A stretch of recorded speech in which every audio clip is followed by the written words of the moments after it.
దేవుణ్ణి దూషిస్తున్నారా, దేవుడికి వ్యతిరేకమైన బట్టలు వేసుకుంటున్నారా, అన్ని చూసుకుంటా అన్నపానములైన తర్వాత కూడా వారిని పిలిచి పీఠం దగ్గరికి పిలిచి ఎప్పటికప్పుడు ప్రార్థన చేసి ఎప్పటికప్పుడు దేవుడికి వీరు పాపములకి బలులు అర్పించేవాడంట. ఏమర్పించాడు?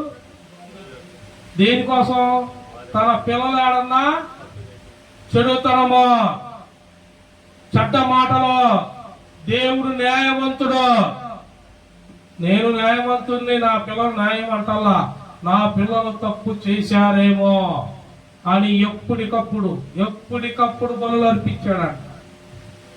ఈడ కుటుంబంలో కలతలు వచ్చిన సిగ్గు శరం, ఏంది పాపగారు నువ్వు అనేది అంటే నేను కరెక్ట్గానే అన్నా, నేను కాదు నీ మొహాలకు తెలుసు, ఎంతమంది ఏమేమి నలుగుతున్నారో తెలుసు. మరి మీకు బుద్ధి జ్ఞానం ఉందా?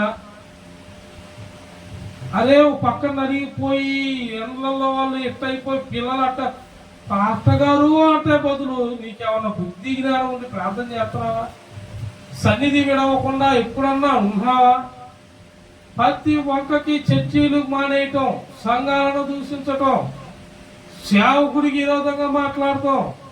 ఈడ న్యాయవంతుడా, దేవుడి దృష్టిలో పడ్డాడు, యథార్థవంతుడు, అతను ఒక్క ఎందుకు పడ్డాడు, కత్తిమాలు ఎందుకు